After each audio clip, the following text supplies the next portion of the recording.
রমজানে নিত্যপণ্যের দাম যেন না বাড়ে সেজন্য সরকার সচেষ্ট।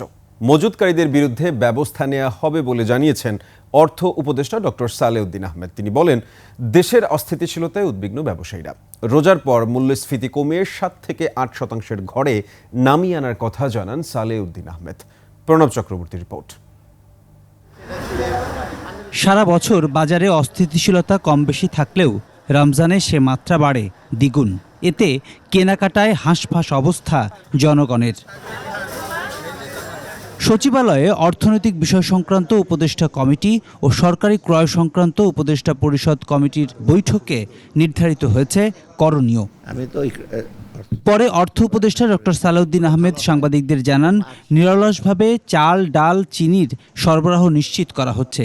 জানান, রমজানে যেন নিত্যপণ্যের দাম মানুষের নাগালের মধ্যে থাকে সেজন্য নানা পদক্ষেপ নিয়েছে সরকার। চেষ্টা করছি যে রোজার সময় যেন কোনো রকমভাবে দাম না বাড়ে। রোজা ছাড়াও মানুষের যে কনজামশন প্যাকেজে যে জিনিসগুলো আছে সেটা এনশিওর করতে মজুদ যারা করবে তাদের ব্যাপারে শক্ত অবস্থান নেব। ব্যবসায়ীরা বিশেষ করে বাড়ির, কারণ শুধু তাদের ঢাকা শহর তো না, অন্য জায়গাও তো সিকিউরিটির ব্যাপার আছে না, ফ্যাক্টরি আছে, ভ্যালুয়েবল জিনিসপত্র আছে, গুদাম আছে।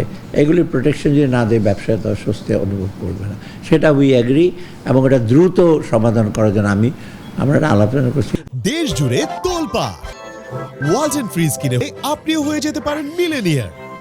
রোজার পর মূল্যস্ফীতি কমিয়ে আনার লক্ষ্যমাত্রার কথাও জানান অর্থ উপদেষ্টা। ইনফ্লেশনটাকে কমিয়ে নিয়ে আসার জন্য 1% কমেছে, কতবার 1 পয়েন্ট কত, আমরা যে ধারাবাহিক বেতন কমে আসে। এক্সপেক্ট করছি যে রোজার পরে যদি আমি 7-8ও নিয়ে যেতে পারি, আমার জন্য একটা হিসাব।